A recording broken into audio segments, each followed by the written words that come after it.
Jadi ringkasnya, kalau orang itu punya pendapat bahwa asbab musabbabat itu memberikan takdir dengan wataknya, dengan aslinya tanpa Allah, ini kufur.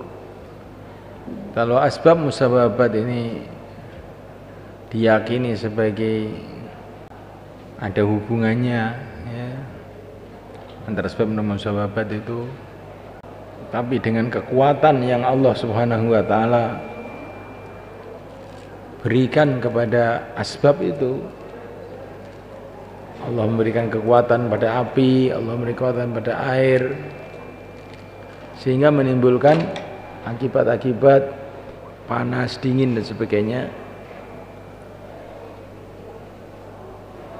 Maka ini akidah ini juga keliru. Jadi tidak sampai ke tingkatan kufur. Akidah yang benar, asbab musabbabat itu bukan berhubungan, tapi dihubungkan oleh Allah SWT secara adi, sunnatullah, adi. Allah membuat kebiasaan-kebiasaan adanya hubungan itu, tapi hubungan itu adi, tidak pasti. Sedangkan yang mendatangkan akibat-akibat itu Allah Subhanahu wa taala, bukan asbab itu. Ya, api itu bukan memanaskan, tapi api itu dihubungkan oleh Allah dengan panas. Panas itu dari Allah, bukan dari api. Tapi dihubungkan oleh Allah dengan api, dan hubungannya itu adi, tidak mesti. Kadang-kadang Allah SWT mendatangkan panas tanpa api, mendatangkan panas bebarengan dengan api. Tidak boleh kamu mengatakan Allah mendatangkan panas dengan api, mendatangkan panas bebarengan dengan mendatangkan api. Mendatangkan kesehatan bebarengan dengan mendatangkan obat. Tidak boleh kamu mengatakan Allah mendatangkan kesehatan dengan obat.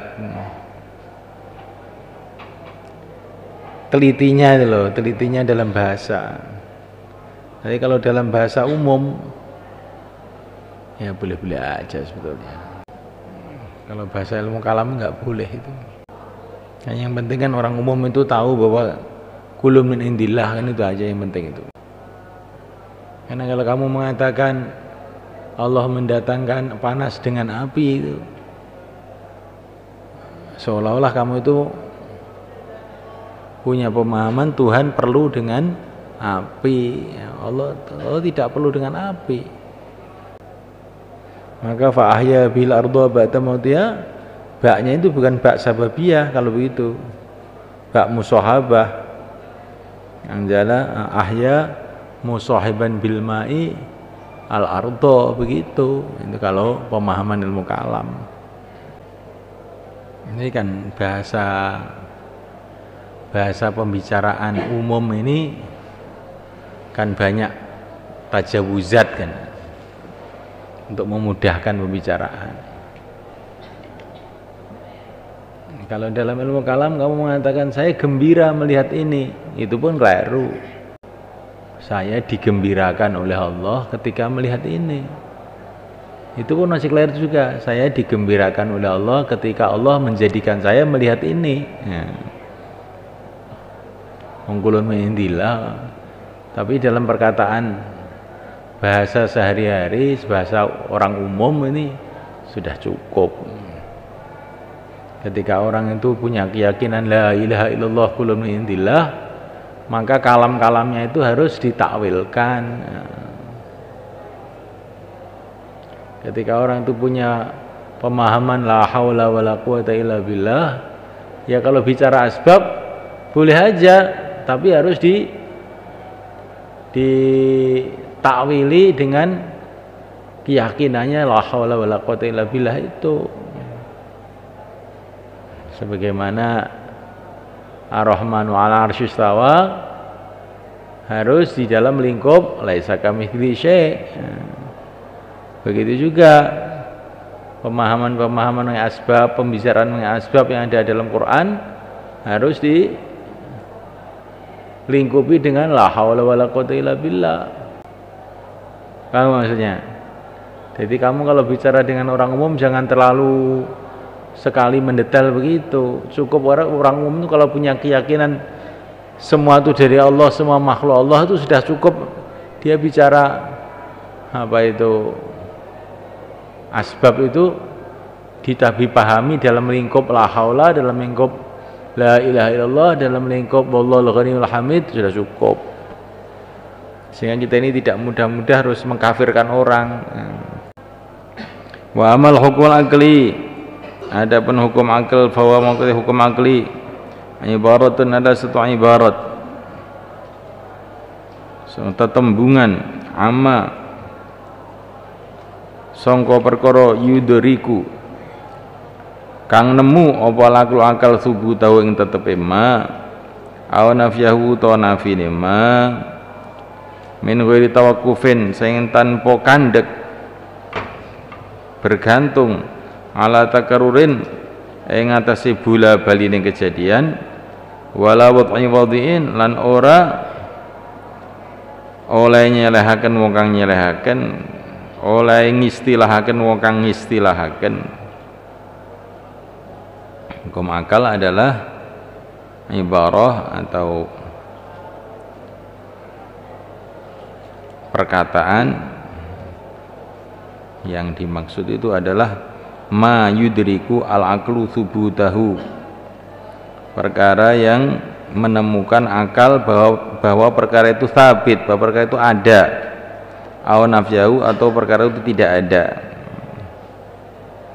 Hukum akal adalah ibarah dari perkara yang akal itu yudriku, menemukan, memutuskan. Akal itu memutuskan bahwa perkara itu ada. Tanpa bergantung dengan perkara itu berulang-ulang terjadi atau tidak berulang-ulang terjadi,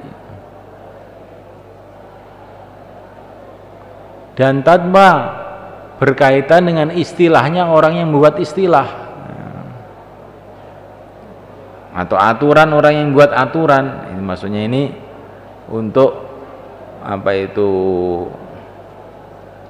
istisna atau mengecualikan hukum syar'i. Kalau hukum syar'i itu kan biwad'i wadhi', yaitu apa itu syarak yang memutuskan itu kan syarak, biwad'i wadhi'.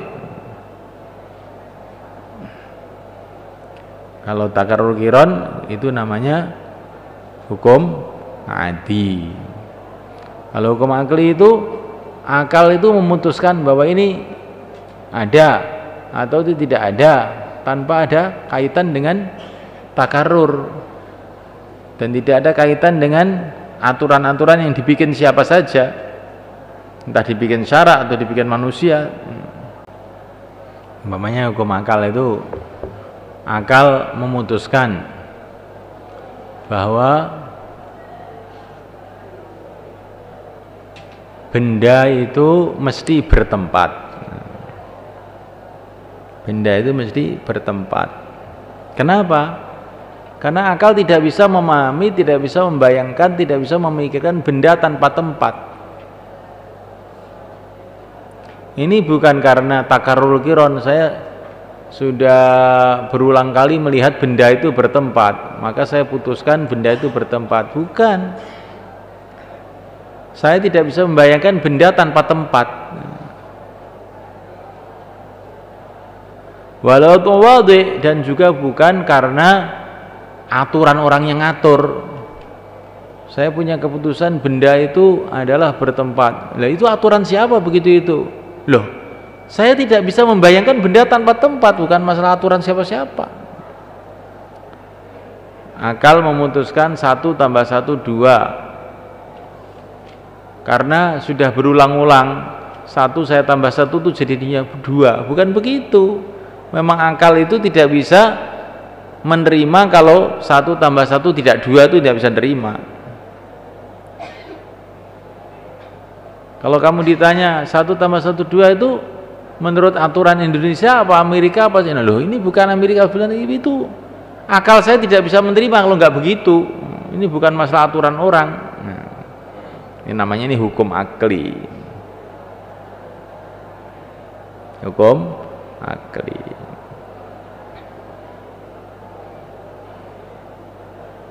Paham toh? Ini mudah saja sebetulnya, cuman apa itu perlu supaya kita ini berbicara itu ilmiah, itu bisa membeda-bedakan. Kalau ambil satu keputusan, loh kamu ambil keputusan dasarnya apa? Dasarnya akal, dasarnya adat, dasarnya syarak. Sholat itu wajib, dasarnya apa? Nah, ini syarak dasarnya. Kalau tidak wudhu, maka dianggap tidak sholat. Nah, kamu bisa ngambil keputusan begitu? Iya, itu fikih begitu, bilang begitu. Aturan syarak. Api itu panas. Kamu bisa bilang begitu? Memang sudah saya coba itu beribu-ribu kali. Api itu saya pegang panas, maka namanya hukum adi. 1 tambah 1 2, sudah sering saya coba begitu. Enggak perlu dicoba ini. Paham? Jadi kamu harus bisa membedakan antara hukum adi, hukum akli, hukum syar'i, supaya tidak tumpang tindih itu loh dalam berpikir itu. Di orang itu kalau mau mengambil keputusan harus pakai dasar. Kamu kalau lihat ular takut nggak? Takut digigit dong? Kamu kok punya perasaan seperti itu, kenapa? Karena sudah sering terjadi begitu kan gitu toh. Padahal menurut hukum akli kan tidak mesti. Tidak mesti. Ular itu kadang-kadang menggigit, kadang-kadang enggak menggigit. Ya terserah Allah Subhanahu wa taala mau menggigit atau tidak. Kalaupun menggigit, dia itu bahaya atau tidak bahaya, ya terserah pada Allah. Wong ular itu makhluk Allah, digerakkan oleh Allah. Kalau Allah datangkan bahaya dengan bebarengan ular ya bisa, tidak ya bisa. Tapi seringnya kita ini berpikir tidak secara akal, berpikir secara adi. Nah di sinilah kelemahan kita. Kita ini kalau berpikir secara adi, kebanyakan. Bahkan kita ini berpikir, tapi sebetulnya kita ini tidak memutuskan sesuatu itu secara akal, tapi perasaan saja. Contohnya, kalau ada jenazah di satu kamar, kamu suruh tidur di situ, kira-kira enak nggak? Takut apa enggak? Pokoknya nggak enak. Ya. Padahal kamu itu kan sudah tahu bahwa nggak pernah terjadi itu mayit itu mau nerekam kamu juga tidak. Tapi kalau kamu takut, jadi orang itu berpikir itu seperti tidak ngakli juga tidak adi, hanya perasaan aja. Lah orang yang bisa berpikir akli murni, nah ini kata Imam Ghazali, orang itu kalau bisa berpikir akli murni, nah itu wali-wali Allah katanya. Perasaannya dikendalikan oleh pikirannya, murni. Makhluk tidak bisa berbuat apa-apa tanpa yang menciptakan makhluk itu. Orang yang bisa berpikir itu wali-wali itu kata Imam Ghazali. Terus kedua, orang yang Ini kalau yang bangsa akidah itu harus berpikir akli murni. Yang bangsa kaitan dengan perbuatan manusia, maka harus pakai syar'i murni. Yang bisa syar'i murni ini halal, ini haram. Udah. Tapi kok perasaan saya kok nggak enak ya, ini walaupun halal kok nggak enak ya, ini namanya kamu tidak syar'i murni itu dalam berpikir mengenai af'al, karena syara' itu kaitannya dengan af'al tuh. Syara' itu kaitannya dengan af'alul mukallafin. Kalau berpikir akidah harus akal murni, kalau berpikir mengenai af'al harus syara' murni. Jangan dipengaruhi dengan perasaan-perasaan. Jadi kalau istilahnya orang ahli ilmu kalam, kalau istilahnya orang dakwah ya sudah percaya tapi belum yakin. Sudah percaya belum yakin itu gimana? Jadi maksudnya itu pemikiran itu harus merubah perasaan. Jangan perasaan itu mempengaruhi pikiran. Kita ini perasaan mempengaruhi pikiran, bukan pikiran merubah perasaan. Sudah tahu bahwa semua ini makhluk, tapi tetap juga kita ini takut, maka perasaan kita ini tidak sesuai dengan pikiran kita. Nah, kalau orang wali-wali Allah itu enggak, perasaannya itu sesuai dengan pikirannya. Qulun min indillah ya sudah enggak takut apa-apa. Nah, gitu. Nah, ini semua adalah hidayah Allah. Wa hadzal hukmu tsalis, hukum yang ketiga ini wallazi ta'arradnahu, adalah hukum yang kami menjelaskannya fi asal akidah, dalam asal akidah. Faquluna, maka perkataan kita al-hukmul aqli ihtirazun, adalah mengecualikan minasyar'i wal 'adi, dari hukum syar'i dan 'adi. Wa qad arafta ma'nahuma, dan kamu telah tahu maknanya syar'i dan 'adi. Wa qalu yanhasiru fi salasi aqsamin, terbatas dalam tiga bagian, yakni beliau mengendaki anna kullama, bahwasanya setiap perkara yutasawwaru, yang digambarkan fil aqli, dalam akal, ayudrikuhu, yakni akal menemukannya, min dawatin, yaitu zat-zat, au sifatin, atau sifat.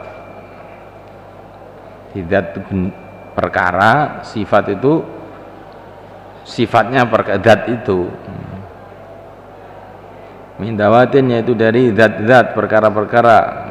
Namanya kayu itu zat, putih atau merah itu sifatnya. Manusia itu zat, sakit sembuh, sehat itu namanya sifatnya.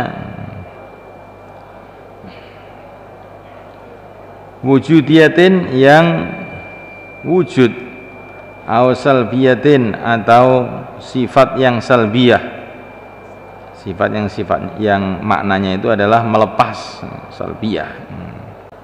Salbiyah itu maknanya melepas, kalau wujudiyah itu menetapkan. Jadi kalau kodrat itu namanya sifat wujudiyah, karena ini menetapkan sifat namanya kodrat.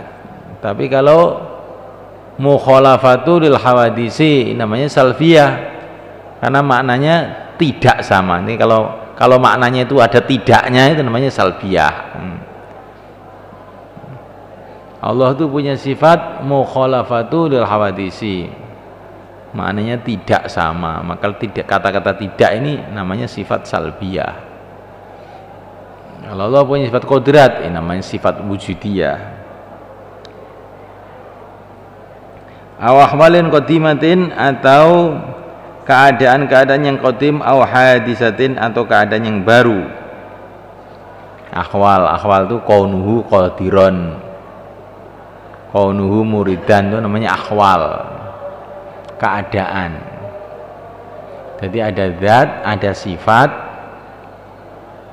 terus ada keadaan. Ini cuman rincian aja. Sebetulnya sebagian ulama tidak menganggap ada akhwal itu. Akhwal itu ya nggak usah dibicarakan. Kalau Allah itu punya sifat kodrat ya berarti kaunuhu qadiron, nggak usah dibicarakan itu. Tapi sebagian ulama membagi-bagi, ada sifat, ada zat, ada sifat, ada akhwal, keadaan. La yakhlu, dia tidak sepi an hadis salasah dari tiga perkara ini. An hadis salasah laksami, dari tiga pembagian ini. Ayalah Buddha, yakni harus lahu baginya ayat sifat untuk bersifat biwahidin dengan salah satu minan dari tiga itu. Ima bil wujubi, ada kalanya dengan kepastian adanya, awil jawazi atau kebolehan adanya, awil istihalati atau kepastian tidak adanya, kepastian ada tidak adanya. Ini kalau wujud itu pasti ada, kalau mustahil pasti tidak ada. Wa qalu, kata-kata musannaf, fal wajib ma la yutasawwaru fil aqli andamu, yakni anal wajib al aqli, bahwasanya wajib akli perkara yang pasti menurut akal, walladzi wal amru adalah perkara alladzi la yudriku adalah perkara la yudriku yang tidak bisa menemukan. La yudriku aja, alladzi la yudriku yang tidak bisa ditemukan fil aqli dalam akal, adamu adamnya. Ini perkara yang tidak bisa ditemukan dalam akal adamnya. Maksudnya akal tidak bisa menerima kalau tidak ada. Akal tidak bisa menerima kalau tidak ada. Yakni beliau menghendaki ima ibtidaan. Ada kalanya wajib akli tadi ibtidaan.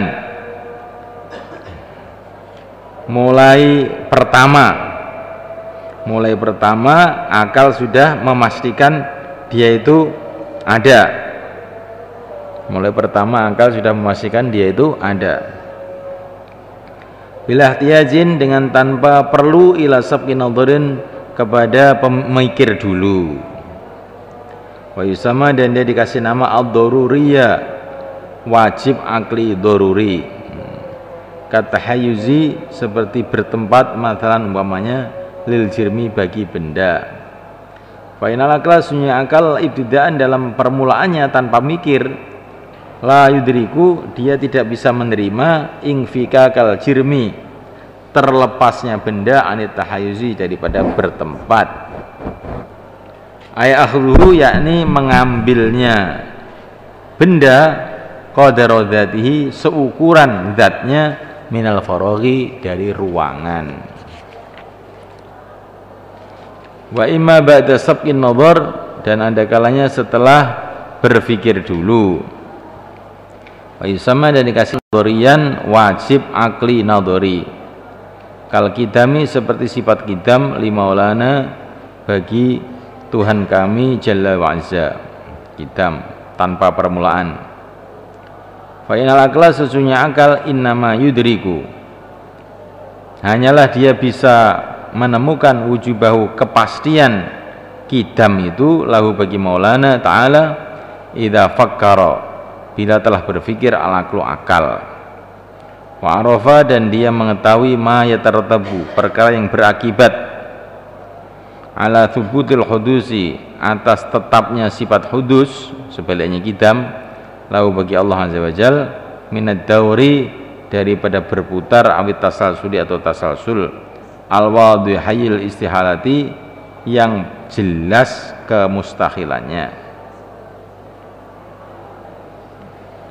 Jadi wajib akli adalah perkara yang akal itu tidak bisa menemukan, tidak bisa menerima kalau perkara itu tidak ada. Contohnya, dan ini ada dua, ada kalanya wajib akli nadhari, daruri. Di akal itu sudah memastikan bahwa itu tidak ada. Daruri, tanpa mikir. Contohnya seperti benda itu mesti bertempat. Benda itu mesti bertempat. Ini nggak usah mikir semua akalnya manusia ya mesti menyimpulkan seperti itu. Kamu bisa nggak membayangkan ada rumah tapi nggak ada tempatnya? Nggak bisa. Tempat itu maksudnya ruangan yang dia ada di situ. Manusia tapi tidak bertempat, nggak mungkin. Dibayangkan nggak bisa, akal membayangkan nggak bisa. Akalnya orang jahil, akalnya orang pandai, semua sama, nggak usah mikir. Ada yang perlu mikir, namanya wajib akli nadhari.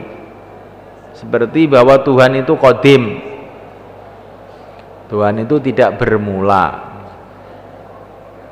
Ini untuk menyimpulkan seperti ini perlu pemikiran.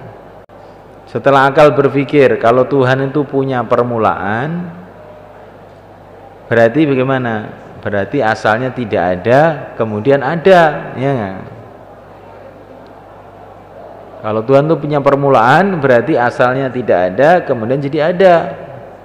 Kalau asalnya tidak ada, kemudian jadi ada, berarti ada yang mengadakan.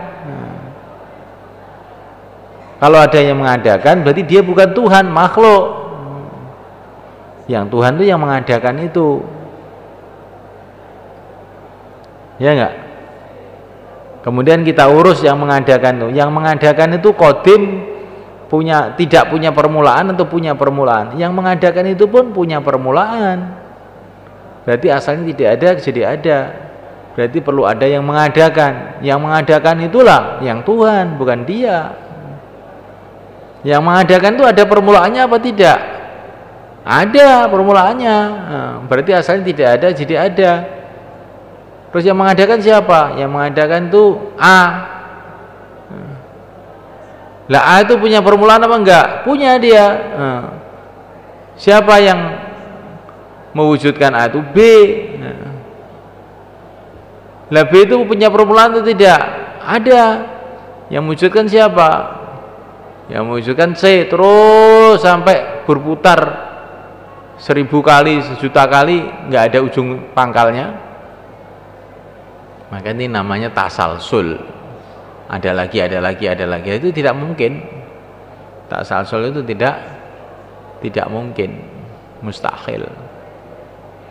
Karena berarti kamu itu belum menjawab. Kenapa dikatakan tasalsul itu mustahil? Karena berarti kamu itu belum menjawab. Siapa yang mewujudkan nomor 1? Yang mewujudkan adalah nomor 2. Yang mewujudkan nomor 2 siapa? Yang mewujudkan nomor 3. Yang mewujudkan nomor 3 siapa? Nomor 4, 5, 6, 1000, juta, semiliar. Yang mewujudkan yang pertama kali siapa? Oh, itu yang ke 1 miliar. Yang mewujudkan yang ke 1 miliar itu siapa? Oh, itu yang ke... Terus berarti kamu itu belum menjawab sebetulnya siapa yang mewujudkan itu. Tidak mungkin, ya, tidak bisa diterima akal terus begitu saja. Ada lagi nggak bisa diterima akal.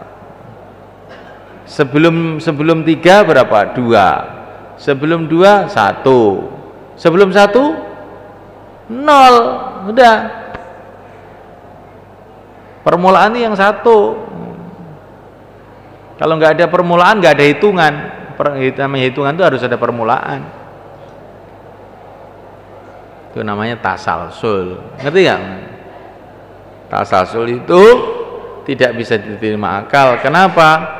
Berarti kamu belum menjawab siapa yang menciptakan.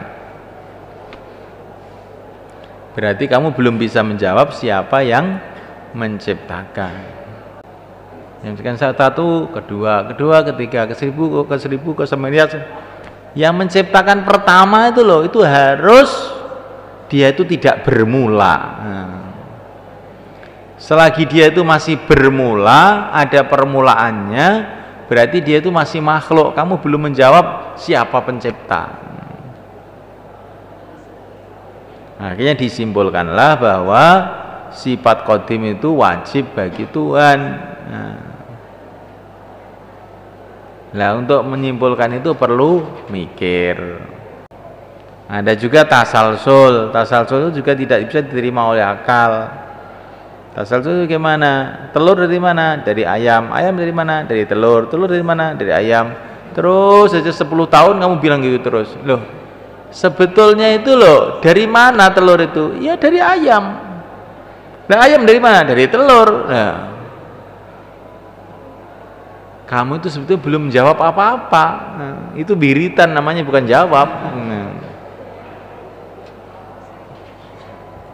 jawabannya Allah Subhanahu wa taala itu yang menciptakan, nggak tahu dulu telurnya apa dulu ayamnya. Mungkin yang paling sesuai dengan hukum adat ya ayamnya dulu diciptakan bertelur. Nah, kalau telur dulu siapa yang merami? Nah, tapi Allah juga kuasa, membuat telur dulu juga kuasa ya.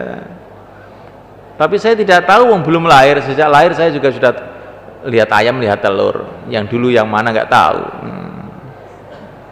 Itu namanya tasalsul. Selagi kamu belum jawab yang menciptakan Allah, yang memulai Allah, maka akan terjadi daur dan tasalsul tadi. Kenapa bumi ini tidak longsor ke bawah?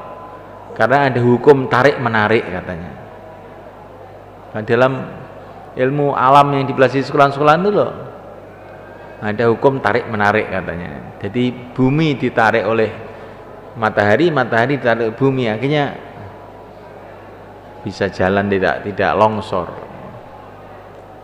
Lah yang menarik itu dulu bumi apa dulu matahari?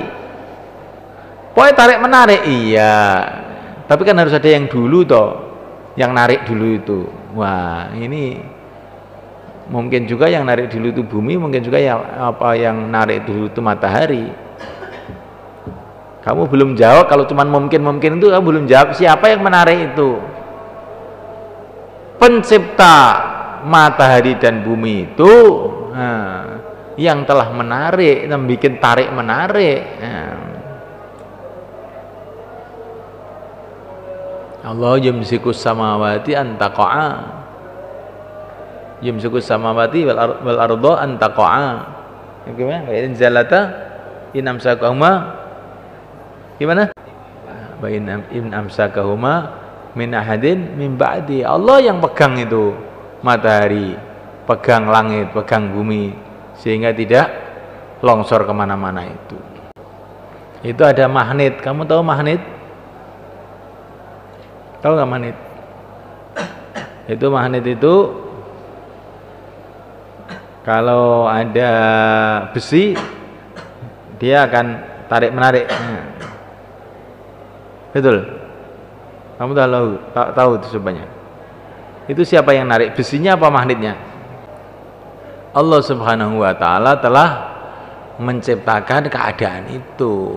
Itu kalau orang tauhid. Laki-laki senang perempuan, perempuan senang laki-laki. Sebetulnya yang menyenangkan itu perempuan sama laki-laki. Allah SWT telah menciptakan demikian itu. Bukan perempuan itu menarik, juga bukan laki-laki itu menarik, tidak. Kalau harimau melihat laki-laki, melihat perempuan itu sama aja, dimakan aja. Bagi dia sama aja. Jadi kulun min indillah. Ini harus kamu pahami betul-betul secara akal bahwa memang segala sesuatu itu yang menciptakan Allah gitu loh.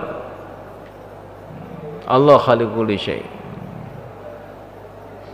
Kalau kamu tuh mengatakan benda ini dari ini, nanti mesti tasalsul jadinya. Mesti tasalsul. Selagi kamu belum mengatakan kulun min indillah, masih tasalsul terus.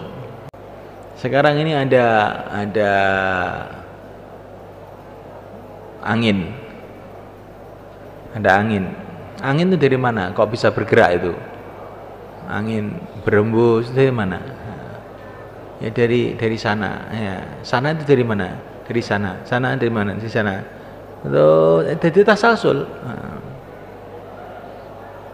Kalau kamu belum mengatakan dari Allah, masih terus tasalsul. Wong setiap makhluk itu kalau kamu urus mesti sebelumnya ada makhluk lagi itu. Kamu dari siapa? Dari kakek, dari ayahnya. Ayah dari mana? Kakeknya. Kakeknya dari mana? Dari Adam. Adam dari mana? Dari bumi. Bumi dari mana? Nah, kan dari Allah toh. Nah, jadi sebelum kamu menemukan Allah itu nanti masih puter aja. Nah, kata Imam Ghazali, lah kamu kok goblok? Kenapa harus puter-puter panjang-panjang? Islam kulub nih intilah titik sudah. Mulai awal aja, nggak usah diputer-puter kemana-mana. Kamu putar kemana aja, akhir-akhirnya ujung-ujungnya kepada Allah. Lah kenapa tetap putar-putar? Kalau orang cerdik langsung dari Allah titik. Kalau orang bodoh diurus dari mana, dari mana, dari mana, dari mana, dari mana. Akhirnya dari Allah juga. Kalau orang cerdik nggak usah dihitung begitu, dari Allah titik. Monggo saja, rahimahullah mengatakan begitu. Jadi orang yang ngurut-ngurut itu dari mana itu kata Imam Ghazali itu orang goblok. Kalau orang cerdas mulai awal sudah tahu dari Allah. Cepat itu mikirnya cepat nih. Mau cerdas ya mikirnya cepat. Dan emang bodoh yo kayak nih ngitung 100 nih nganggo biting. Biting 1 2 3 keliru nih apa akhirnya 100. Nek wong pinter 100 wes. Nah menunggu yang